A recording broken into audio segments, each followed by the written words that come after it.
Hello everyone, good morning.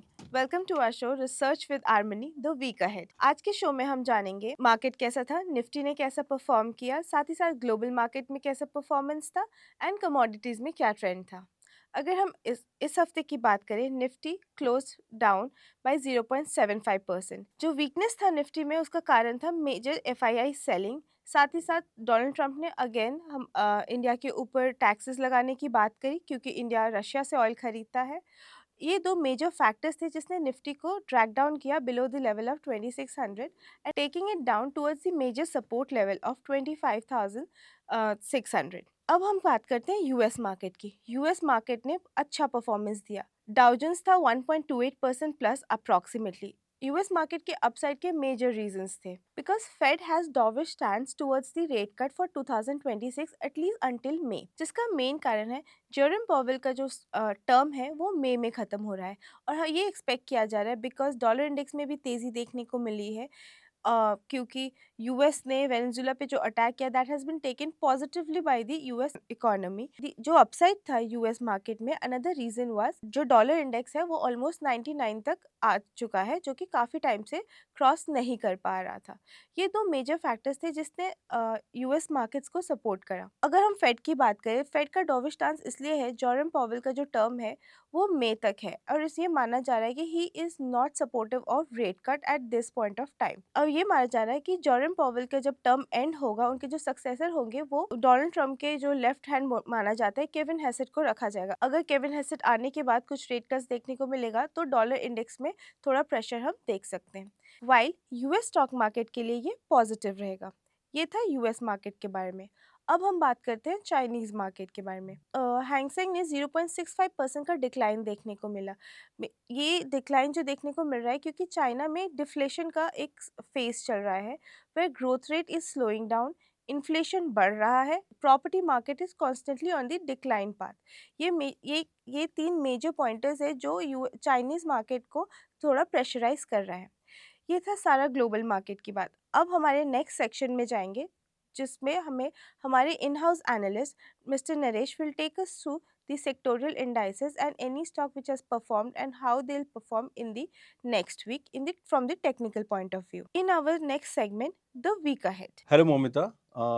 इस week अगर देखें तो ग्लोबल मार्केट ओवरऑल तो पॉजिटिव सेटल हुए। जापानीज मार्केट ने लास्ट डे में तो काफ़ी अच्छा मूव किया।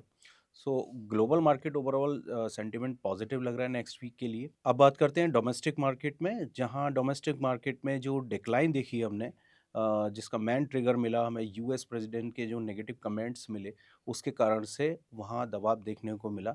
और कंटिन्यूस जो करेंसी थर्ड वीक में भी है ना डिक्लाइन हुई है, ये भी एक मार्केट को वीक कर रही है। और साथ ही साथ अभी जो आउटफ्लो है वो कंटिन्यू है एफआईआई का, तो कहीं ना कहीं ये फैक्टर नेक्स्ट वीक भी काम करेंगे जो कि मार्केट को दबाव में ला रहे हैं। लेकिन अगर हम बात करें डोमेस्टिक नंबर की, तो अभी जीडीपी के जो आंकड़े आए वो फेवरेबल थे, बावजूद इसके मार्केट में फिर भी दबाव दिख रहा है। टेक्निकली बात करें, ऑल टाइम हाई ट्रेड होते हुए दिखे हैं, तो ये एक अपने आप में इंडिकेशन था मार्केट में तेजी का, लेकिन प्राइस फिर भी डिक्लाइन हुए। तो अभी एक तरह से ये प्रॉफिट टेकिंग भी कह सकते हैं टेक्निकली। बाकी जो अभी आगे का जो मार्केट का मूव रह सकता है वो अभी फ़िलहाल दबाव में रह सकता है। अब बात करते हैं मार्केट सिचुएशन की। मार्केट लगातार 5वें दिन गिरावट के साथ बंद हुआ, जहां हमने last week all time high trade होते हुए देखे, लेकिन उसके बाद जो डिक्लाइन रही वो लगातार 5वें दिन गिरावट रही और 5वें दिन में काफ़ी ज़्यादा गिरावट रही। वहीं मार्केट 25,683 के आसपास बंद हुआ है और 2.45% की डिक्लाइन के साथ क्लोज हुए हैं। वहीं बैंक निफ्टी में भी एक गिरावट देखी गई, लेकिन बैंक निफ्टी में उतनी गिरावट नहीं है जितना निफ्टी में हमने नोटिस की। बैंक निफ्टी 59,154 के आसपास सेटल हुआ है, उसमें करीब 1.5% का डिक्लाइन देखने को मिला है। तो इससे पहले भी बैंक निफ्टी ने आउट परफॉर्म ही किया था, पर जो डिक्लाइन हुआ उसमें भी उसका पार्टिसिपेशन कम है, तो कहीं ना कहीं बैंक निफ्टी बेटर सिचुएशन में है। लेकिन ओवरऑल जो अभी प्राइस का मूवमेंट दिख रहा है वो वीक के लिए दिख रहा है। अब बात करते हैं टेक्निकल आउटलुक नेक्स्ट वीक के लिए। अभी तक जो नंबर्स हैं उसमें अगर देखें तो पीसीआर में पुट कॉल रेशो जो दिख रहा है वो 0.49 के आसपास है, जहां हमने लास्ट वीक रिकमेंड भी किया था कि 1.66 पीसीआर है और कहीं ना कहीं हायर साइड से प्रॉफिट टेकिंग आ सकती है, और ऐसा ही हमें देखने को मिला। तो जो 1.66 था पीसीआर वीकली, अब वो वन ओनली 0.49 रह गया, जो कि एक इंडिकेशन देता है कि मार्केट ओवरसोल्ड जोन में है।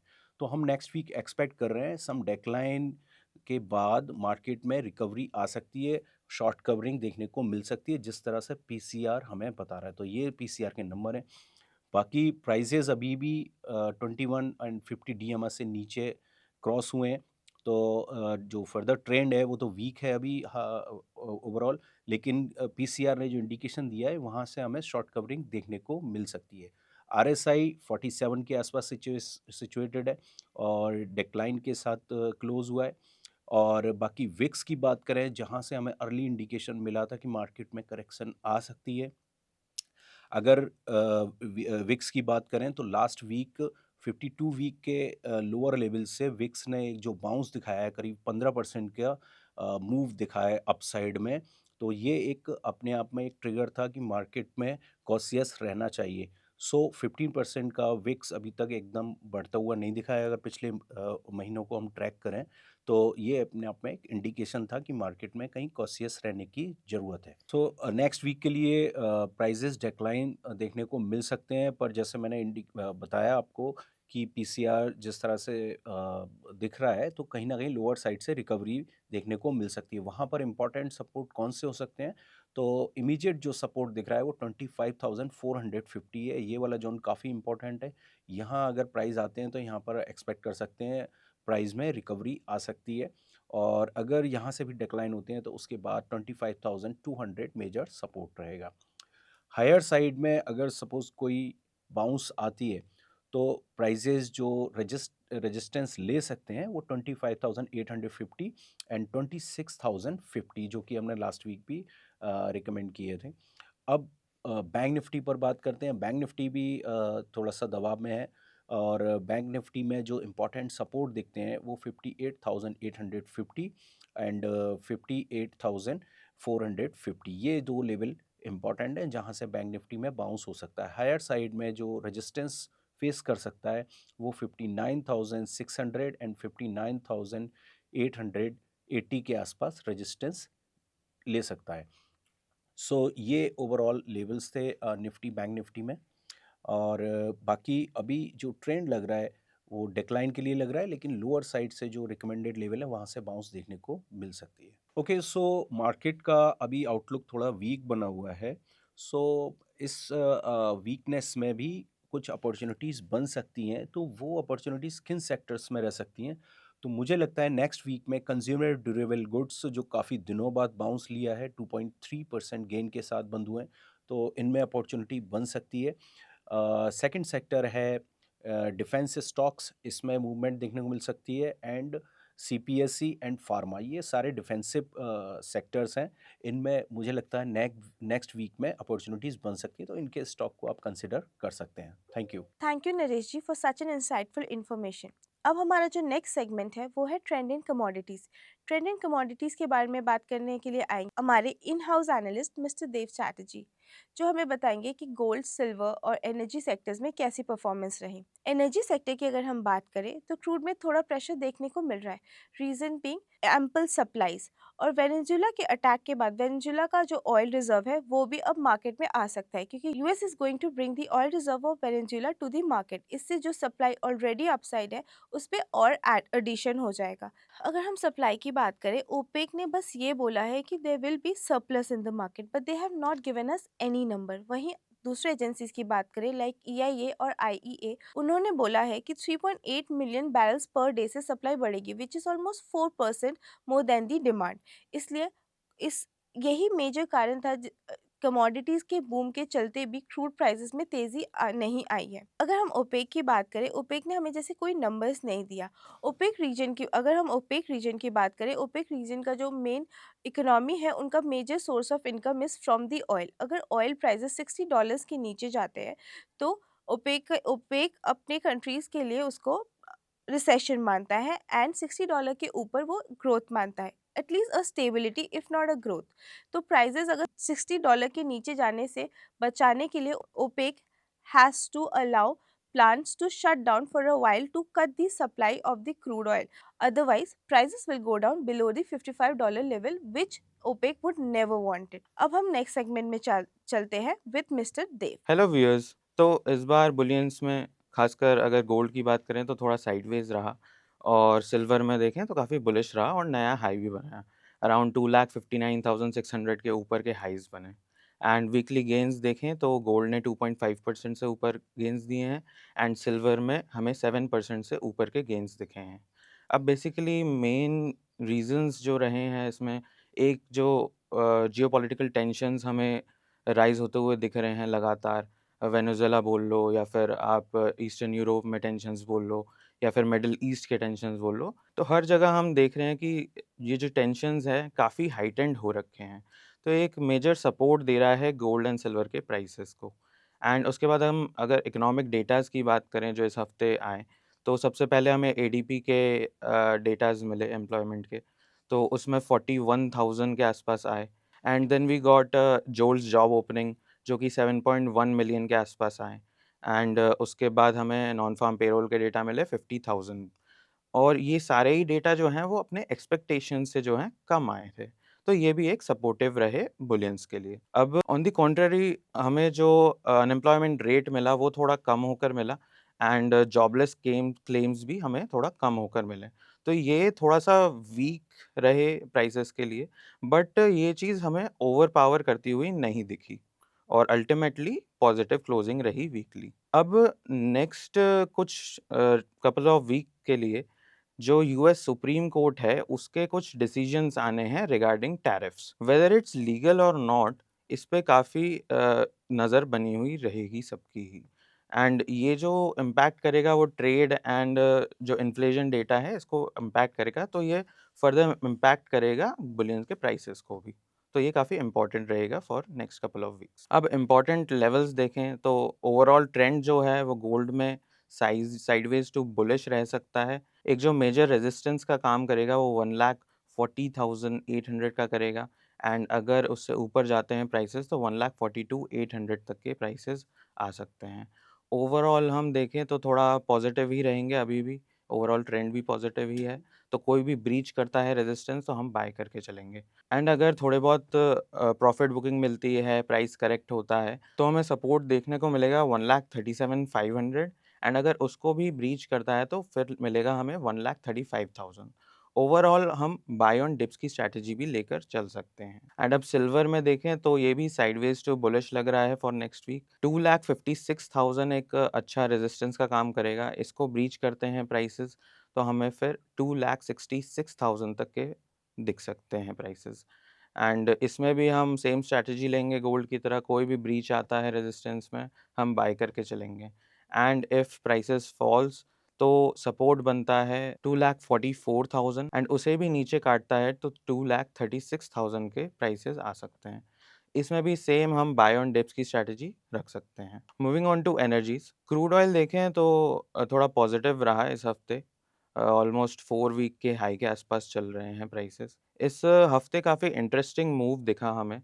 वेडनेसडे अगर देखें तो काफ़ी अच्छा फॉल देखने को मिला हमें, और उसके बाद 2 दिन के अंदर-अंदर काफ़ी अच्छी रिकवरी मिली। एंड ऊपर जाके पॉजिटिव क्लोजिंग रही वीकली, करीब-करीब 4% के गेन्स के साथ। और अब अगर इसमें लेवल्स की बात करें तो ओवरऑल ट्रेंड देखें तो साइडवेज़ लग रहा है फॉर नेक्स्ट वीक।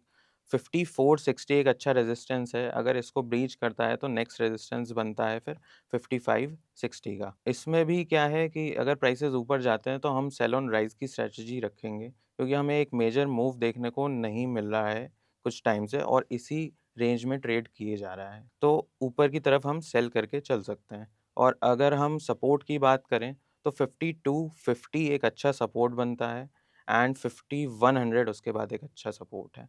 तो नीचे की तरफ से हम थोड़ा बहुत बाय करके चल सकते हैं, एंड अगर ऊपर जाते हैं प्राइसेस तो सेल करके चल सकते हैं। नाउ अबाउट नेचुरल गैस, तो इस हफ्ते काफ़ी बेयरिश दिखा हमें।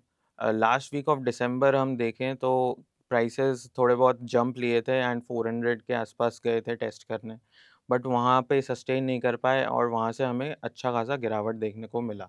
अराउंड 27% गिर के अभी 300 से भी नीचे जाके क्लोज़ किए हैं फ्राइडे को, और अगर सिर्फ वीकली लॉस की बात की जाए तो 10% के लॉस के साथ बंद हुआ है। अब बेसिकली इसका जो मेजर जो फैक्टर रहता है वो हम जानते हैं, एक वेदर फोरकास्ट तो रहता ही है। तो यूएस के जो मेजर स्टेट्स हैं उनमें हम देख रहे हैं कि जो फोरकास्ट आ रहे हैं वेदर के, वो एक एवरेज टेम्परेचर से ऊपर के आ रहे हैं। तो ये एक डिमांड को लिमिट करता है एंड हम ओवरऑल देखें तो जो सप्लाई है वो काफ़ी ज़्यादा है। तो ईआईए के जो सप्लाई फोरकास्ट आ रहे हैं वो भी पहले से बढ़ा दिए गए हैं, अब कर दिए हैं 107 billion cubic feet per day, और जो एक्टिव गैस रिग्स हैं वो भी अपने 2 ईयर हाई के आसपास चल रहे हैं। तो हम देख रहे हैं कि सप्लाईज़ जो हैं वो काफ़ी ज़्यादा हैं कंपैरेटिवली डिमांड। और अगर हम देखें मार्च एंड के इन्वेंटरी में, तो वो भी उसका जो एवरेज निकलेगा वो 5 ईयर के हाई के आसपास आएगा। तो इसके कारण क्या है कि कोई भी हमें रेस्ट ऑफ द विंटर एक टर्न अराउंड नहीं मिलेगा प्राइसेस के अंदर। अगर थोड़ा बहुत प्राइसेस जंप होते भी हैं तो फिर दोबारा नीचे आएँगे प्राइसेस। तो एक सेल ऑन राइज़ की स्ट्रैटेजी इसमें हो सकती है गोइंग फॉरवर्ड। अब अगर लेवल्स देखें तो ओवरऑल जो ट्रेंड है वो बेयरिश लग रहा है एंड 300 का एक अच्छा रेजिस्टेंस बनेगा। इससे अगर प्राइसेस ब्रीच होते हैं तो ऊपर की तरफ 327 के आसपास जा सकते हैं प्राइसेस। ओवरऑल हम देखते हैं ऊपर जाएँगे प्राइसेस तो हम सेल करके चलेंगे। अगर कोई भी नीचे की तरफ प्राइसेस आते हैं और ब्रेकडाउन लेता है तो 280 एक सपोर्ट बनता है एंड अगर वो भी ब्रेक करता है तो फिर 250 के आसपास प्राइसेस आ सकते हैं, जो कि लास्ट ईयर के लो के आसपास के लेवल्स हैं। Thank you. Thank you Dev for such an insightful information on commodities market. ऐसी ही और जानकारी के लिए हमारे चैनल को फॉलो करें, सब्सक्राइब करें। Thank you. Investments in securities are subject to market risks. Please read all related documents carefully.